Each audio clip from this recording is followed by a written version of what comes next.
Salut les picheurs. Putain, on va faire des recettes de pâtisserie bientôt. Nous voilà pour une nouvelle recette de bouillettes et non pas de gâteau. Hein. Ça c'est une bonne arme, tu vois, si on veut t'en faire chier un bon coup de rouleau comme ça, les vrais rouleaux de pâtissier comme ça, mon vieux, c'est lourd. Ça, c'est un mec qui vient de voler des bouillettes, diglingue. Allez, rangeons cette arme. Ce coup-ci, ce sera la recette ail menthe. Donc c'est parti pour la recette pas chère, la ail menthe les picheurs.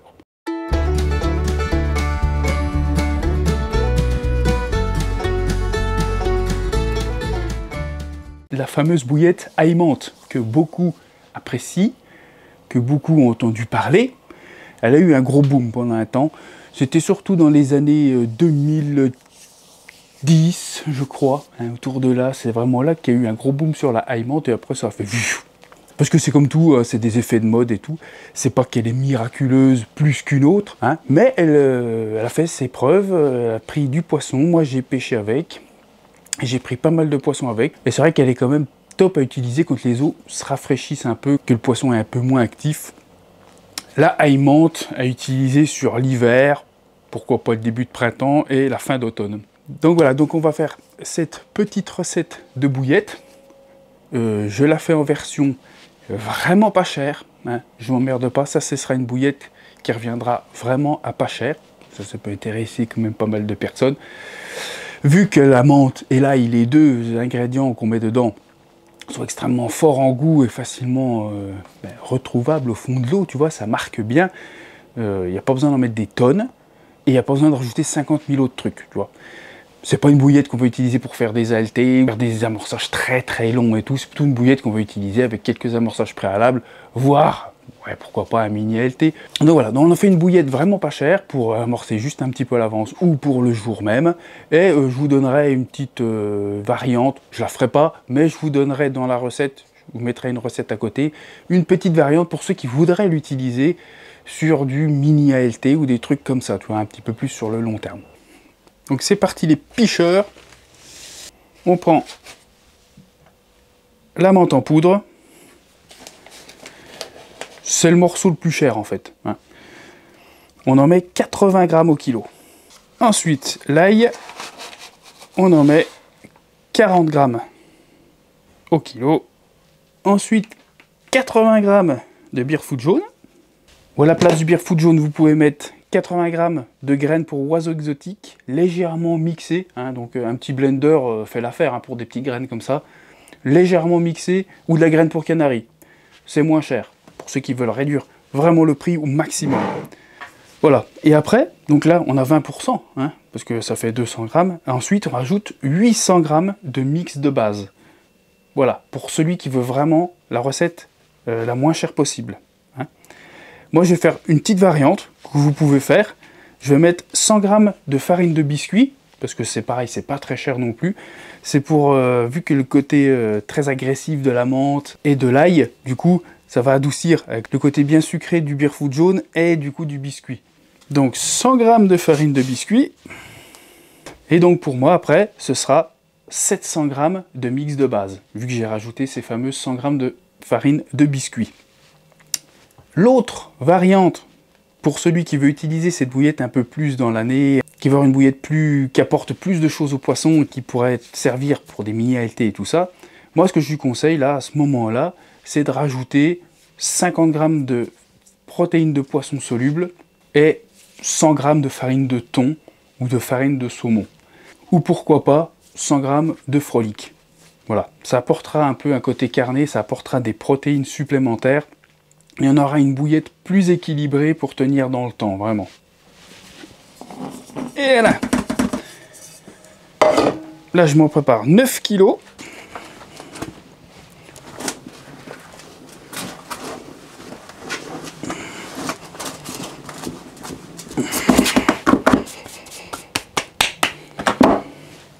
Et voilà. Oui, une petite parenthèse, rapidement les picheurs. J'ai vu dans les commentaires de l'autre vidéo, de la tutti hybride, où j'ai utilisé un peu de mix pigeon. Voilà. Alors, il n'y a pas eu de commentaires irrespectueux ni rien, hein, mais je vois qu'il y a des gens qui tout de suite commencent à monter un peu sur le grand show parce que j'utilise du mix pigeon, tu vois, puis que j'ai pas cité Manu no Susai Carp. Qu'est-ce que j'ai dit dans la vidéo, hein? J'ai dit, je ne m'étale pas sur le mix pigeon, je vais en reparler. Il y en a, qu'est-ce qu'ils n'ont pas compris là-dedans? Je vais en reparler. Manu no Susai Carp, je le suis généralement, j'aime bien ses vidéos, j'aime bien le Gugus. C'est par lui que j'ai appris qu'il y avait du mix pigeon, tu vois. Le mix pigeon, je ne le connaissais pas avant, c'est par lui que j'ai appris. Bien avant lui, ça existait, hein, c'est pas lui qui a inventé le mix pigeon, hein, il te le dira même de lui-même, logiquement. Il l'a inventé pour sa personne, parce qu'il n'a pas été chercher quoi que ce soit, il s'est dit, bah tiens, je vais essayer de faire du mix pigeon. Tu vois, comme moi j'aime bien faire aussi, il y a des tas de choses qui existent déjà, on ne les connaît pas, mais en cherchant, en faisant nos trucs, tiens, je vais essayer ça, tu vois. Un truc qu'un gars qui a déjà essayé il y a 10 ans, tu vois. Donc, faut arrêter de mettre c'est Manu qui a inventé ci, moi, c'est moi qui ai inventé, je sais pas, une mini ALT ou une connerie. Non, on n'a rien inventé. Hein. Ni Manu lui-même le dit dans ses vidéos. J'invente pour moi, par rapport à ce que je vois, ce que j'ai faire mes conceptions moi-même, par rapport à la vision de ma pêche. Dis-moi Manu si tu regardes tes vidéos si je me trompe. Et moi c'est pareil, tu vois, voilà. Donc bien sûr que je vais citer no Susai Carp quand je vais parler du mix pigeon. Mais ce coup-ci j'en ai pas parlé, j'ai juste cité, j'ai du mix pigeon de Nelson, parce que c'est Nelson qui me l'a fait. Bordel de cul. Donc, ça sert à rien de commencer à se dire, ouais, faut rendre à César ce qui est à César. Non, il n'y a pas de César déjà pour commencer.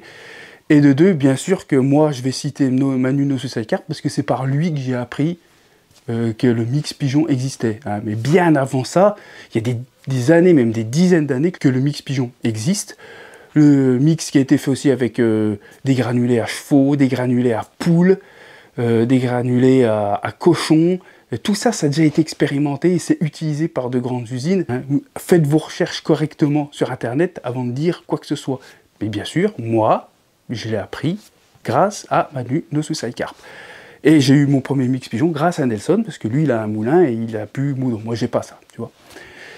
Donc voilà, j'en parlerai quand même dans une vidéo où j'ai dit je parlerai du mix pigeon. Voilà, ne vous inquiétez pas, je vais citer Manu et tout ça. Manu no Susai Carp, je vous dis, je l'aime bien, c'est un gars qui est super sympa, il est entier, il fait sa pêche et tout, il n'y a pas de souci. Voilà. Je lui vole rien. Je suis pas un voleur de trucs. Désolé si des fois je fais des choses que d'autres font, ça arrivera toujours, et d'autres feront des choses que je fais moi. On ne se vole pas les choses, hein. C'est de la pêche. Voilà. Moi, je vous montre comment je fonctionne, les autres montrent comment ils fonctionnent eux, et puis voilà, puis vous prenez ce que vous avez envie de prendre. Voilà, les pêcheurs, c'était la petite parenthèse, donc c'était pas irrespectueux, mais excitez-vous pas dans les commentaires pour rien, ça sert à rien du tout. Voilà. Allez, on retourne à la recette. Bon, les pêcheurs, comme vous pouvez voir, là, j'ai divisé en deux. Bon, j'ai plusieurs seaux, bien sûr, parce que j'en fais une grosse quantité. Mais admettons, vous avez fait 1 kg ou 2 kg. Et ben, vous divisez votre mix en deux. Hein, bien pile poil. Une fois que vous avez mis la poudre d'œuf, tout est dedans. Hein, le mix vraiment en poudre complet. Là, vous mettez 500 g dans chaque ou 1 kg dans chaque, tout dépend. Enfin, vous coupez la poire en deux, quoi. Voilà, pas compliqué. Donc du coup, moi, je vais en profiter pour la faire en bicolore. Hein. Donc si ça vous intéresse comme ça, vous pouvez le faire aussi. Mais c'est pas obligatoire du tout. Hein. Moi, c'est que j'aime bien bicolore. Ouais, il me reste du blanc de chez Amorce Brand. Mes colorants, je les prends principalement là-bas. Voilà, parce que je sais que ça va m'être demandé. Le blanc, alors il n'existe plus. Hein. Il est interdit maintenant. Voilà, mais je ne vais pas acheter ce que j'ai. Hein, donc je le finis, mon vieux. Voilà. Donc, mes bouillettes seront blanches et vertes, si tout se passe bien. Parce que j'ai pas de vert, j'ai pas acheté de vert, j'ai acheté du bleu. Et il me restait de chez Mathieu, MC Carp Fishing, m'avait donné du jaune. Donc du coup, je vais passer, on sait que quand on mélange le jaune et le bleu, ça fait du vert. Donc, hop, d'un côté, le blanc. Le blanc, j'en mets 15 g au kilo. Hein, ça fera pas une bouillette ultra blanche, mais je veux juste qu'elle soit quand même crème. Hop, et ce côté-là, du vert. Je sais, c'est violet, je sais que c'est violet comme ça, mais quand tu mets dans l'eau, ça passe au vert. Après, voilà, c'est pas comme de la peinture. Hein. Là, c'est un jaune, déjà, il est orange, tu te dis, j'ai de l'orange, en fait, c'est du jaune. Et là, tu vois, pour être sûr, tu vois, j'ai mis dans de l'eau, et direct, c'est passé sur du vert. Donc, on va voir, hein, après, ça fera ce que ça fera. Hein. Soit un vert foncé, un vert pâle, on s'en fout. Mais bon, là, j'ai mis le double de jaune que de bleu. Tu vois, j'ai mis donc 2 tiers de jaune et 1 tiers de bleu. Maintenant, on va mélanger tout ça, et puis on va lancer la blanche en premier. Comme ça, je fais ma pâte blanche. Tac, je la mets de côté, et après, je fais la pâte verte. Et après, je vous montre comment je lie les deux boudins ensemble. Et c'est parti, on roule la bille. Bon, comme d'habitude, 250 ml d'eau. Hein, on commence toujours par ça. Maintenant, comme tu peux voir après, je m'embête plus. Je prends directement dans les bidons. Je m'emmerde pas, il fout dans un pot. Je l'utilise juste pour peser ma flotte. Et après, je fous les liquides direct là-dedans. Je m'emmerde même plus la vie, hein, vraiment. Hein. On va y mettre 50 ml de mélasse et 20 ml d'huile de maïs. Et juste, on rajoute le petit huile essentielle de menthe verte. Et on va en mettre 5 gouttes. Hein, 5 gouttes par kilo. Voilà. C'est tout ce qu'il y a. Pas d'autre arôme, rien, parce que l'ail fait son boulot toute seule. La menthe déjà un petit peu. Je vais juste pousser un petit peu plus la menthe, parce que voilà, je préfère que ça sente un peu plus la menthe que l'ail. J'aime pas l'odeur de l'ail, putain, je suis un vrai vampire. Allez, je colle les liquides là-dedans et on pétrit ça. Le blanc en premier.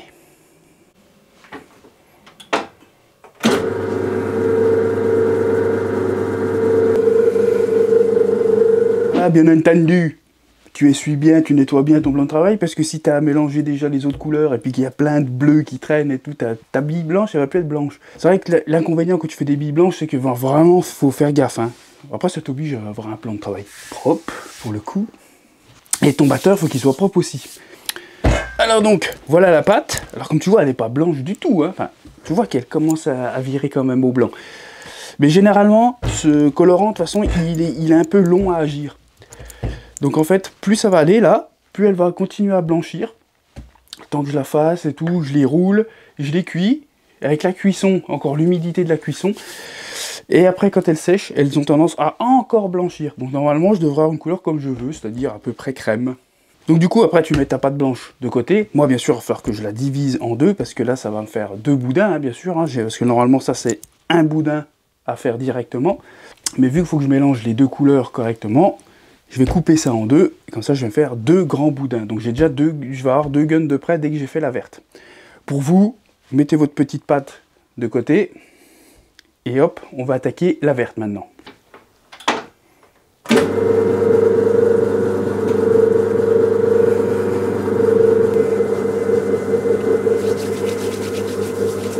Voilà les picheurs, on a la deuxième qui est bien verte, comme tu peux le voir.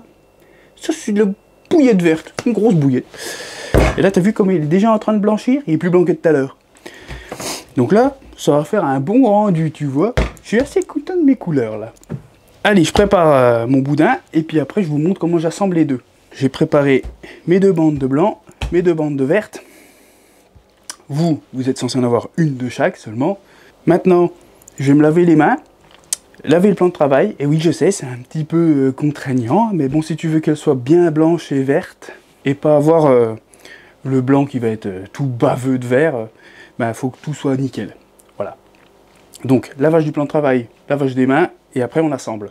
Nous voilà avec le plan de travail tout propre, les mains toutes propres. Bon, certes, elles sont encore jaunes, hein, mais j'y peux rien, je suis teinté, quoi. Allez, on prend un verre. On va lui faire un plat dessus. On va essayer de faire des boudins les plus réguliers possibles. On fait un plat ici. Voilà. C'est comme moi, je fonctionne pour faire des bicolores. Ensuite, on prend le blanc. Pareil, on l'aplatit.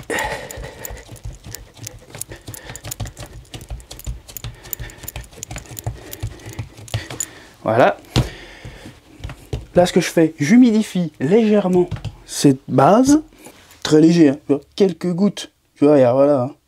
Une petite pisse. On étale. Voilà, comme ça. Et hop, on vient coller le blanc dessus. Comme ça. Donc là, on va les appuyer encore un peu. Voilà. Et ensuite, on va les rappuyer ensemble, un peu partout, et puis les rouler. Hop. On va lui faire un joli boudin, on va commencer à le rouler, voilà. Pas qu'il décroche, hein, bien sûr. Pas trop l'allonger non plus, parce que j'ai déjà fait de la longueur du truc. Voilà. Voilà. Tu vois, t'as une soudure, tu vois, elle se décolle pas. Hein. tires dessus, elle bouge pas, hein, ça appuie la pâte, mais c'est tout.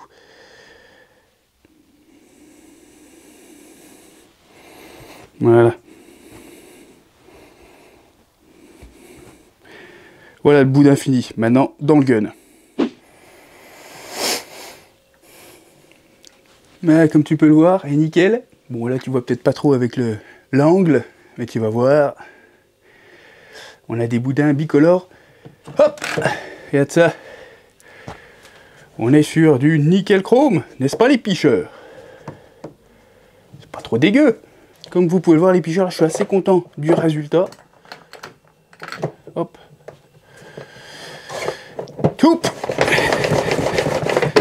Allez, moi, c'est un peu ces jolies billes. Si c'est pas joli comme tout.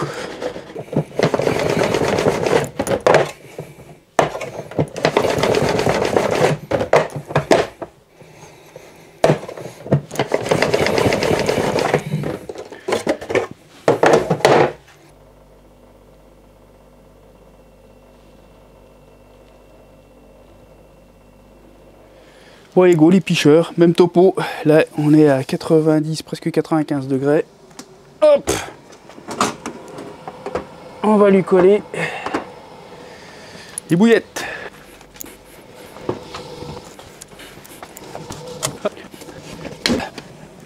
Et on est parti pour 20-25 minutes.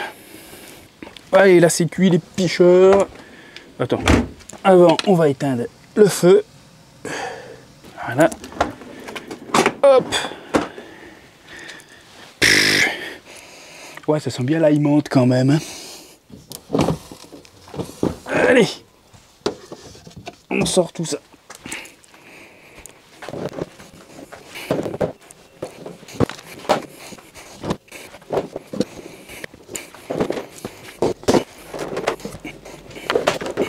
Donc là, on a des bouillettes pas trop mal.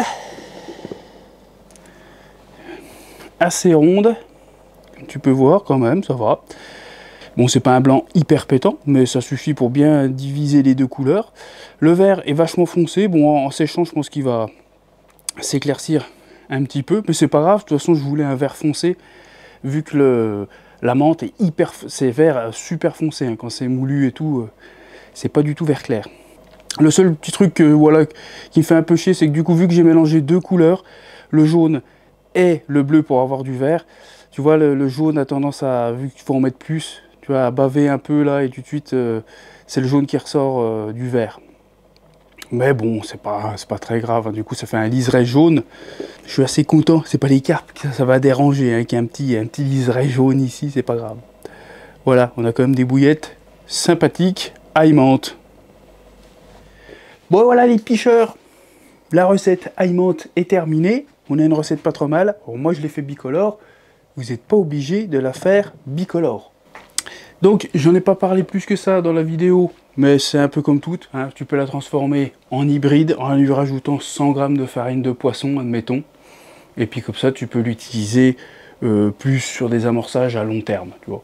Sinon, ça reste une bouillette qui va être entre... tout dépend comment tu vas acheter en grosse quantité, et puis où, et si tu tombes sur une promo, si tu peux t'enlever les frais de port, tout ça, tout dépend si tu as un truc à côté, entre 2,50 € et 3,50 € normalement, sur cette bouillette-là. Donc tu vois, on est quasiment dans la ligne du vert, donc c'est pas trop mal. Hein. On est sur la tranche du vert et de l'orange. Ça reste un prix assez raisonnable. Bien sûr, si tu la mets en hybride avec 100 g de farine de poisson en plus et puis 50 g de protéines de poisson solubles, admettons, c'est les deux que je préconise assez souvent pour les transformer en hybride, hein, ou alors 100 g de farine de thon ou 100 g de farine de saumon ou de poisson blanc, les trois passent bien. Là, bon, bien sûr, elle monte à plus 4 €. Hein. Donc, mais ça reste encore une bouillette qui n'est pas non plus excessive. Vu qu'il n'y a pas d'arôme, la mélasse c'est pas cher, l'huile c'est pas cher, et bah, du coup le prix descend quand même radicalement. L'arôme n'est pas obligatoire dans toutes les bouillettes, surtout des bouillettes qui ont une odeur pareille, si tu veux rajouter un arôme, ça sert à rien du tout. Donc voilà. Après, bien sûr, si tu les fais en bicolore comme ça, elles vont se rapprocher encore une fois plus des 4 € parce que bien sûr tu vas rajouter du colorant et le colorant c'est pas donné non plus. Hein. Donc ça c'est une recette hein, qui marchait super bien, il y a une dizaine d'années de ça, ça a eu un gros boom, bah, tu vois le fameux paquet que tu vois là, c'était chez Radical. C'était un des premiers à avoir fait la aimante. Il y en a eu d'autres, hein, je pense, que j'ai dû zapper, mais c'est un des premiers vraiment qui m'avait marqué, avec déjà la pochette qui est super, tu vois. La fameuse aimante. Donc j'avais fait des poissons avec, j'avais pris quand même pas mal de poissons avec cette fameuse bouillette. Bien sûr, il y a plein d'autres dérivés, d'autres marques hein, qui ont fait la aimante et tout. Et là, tu la vois beaucoup moins, quasiment, même plus du tout. Bah, celle-là, elle existe encore, hein. Mais je crois qu'il n'y a plus beaucoup de marques, peut-être quelques-unes, hein, que je les connais pas toutes, donc je peux pas... Mais quand je vais dans les magasins, je vois pas trop de aimante dans les rayons. Donc là, on est sur une bouillette sympathique, passe-partout, pas d'arôme pour ceux qui sont anti-arômes, il y en a quelques-uns, voilà, ils aiment pas mettre les arômes dans les bouillettes. Bah voilà, là tu as une bouillette où l'arôme est naturel, hein, la menthe, c'est de la menthe mixée hein, en fait, hein, et l'ail, pareil, l'ail mixé, voilà. Une bouillette que j'aurais tendance à me servir plus sur la fin d'année et l'hiver, hein, mais je pense que ça peut vraiment passer toute l'année. Sans problème, l'aimant, tout ce que du coup ça dégage quand même fort, je veux dire, le poisson, ça dégage quand même une odeur forte, hein, faut dire ce qu'est. Donc du coup, on peut se dire que le poisson va peut-être quand même facilement les retrouver, vu qu'elles sentent assez fort, et qu'elles doivent bien marquer le fond, c'est-à-dire que si tu as des fonds un peu acides, un peu qui puent, du coup avec l'ail, ça peut quand même du coup laisser l'odeur et marquer un peu plus, pour que le poisson arrive un petit peu plus facilement à tomber dessus, sans que les bouillettes soient complètement daubées et sentent l'odeur du fond, tu vois. Et si du coup tu as un fond hyper vaseux, ce que je peux te conseiller à rajouter dans cette recette, c'est de l'acide N-butrique. Hein, voilà. Dès qu'il y a des fonds vaseux, ultra herbeux et ça pue, tu mets de l'acide N-butrique dans tes bouillettes. Donc celle-ci, si tu veux l'utiliser pour du fond vaseux, acide N-butrique, 10 gouttes par kilo, et c'est très bien. Donc voilà, pour cette vidéo, c'est terminé les picheurs. On se retrouvera pour, je sais pas laquelle je vais faire en premier, soit la poulet épicée, ou alors peut-être l'Ultra Chunvi Spicy. J'ai encore pas mal de recettes à vous faire. Comme ça, à chaque fois, j'en profite pour m'en faire une bonne quantité. Tu vois, là, je fais une quarantaine de kilos de celle-ci. Ça permet de l'essayer correctement quand même. Mais ça, les yeux fermés, c'est sûr, ça prend du fiche. Hein. Aucun problème, c'est ultra simple et ça pote. Voilà les picheurs. Allez, je vous laisse à vos batteurs.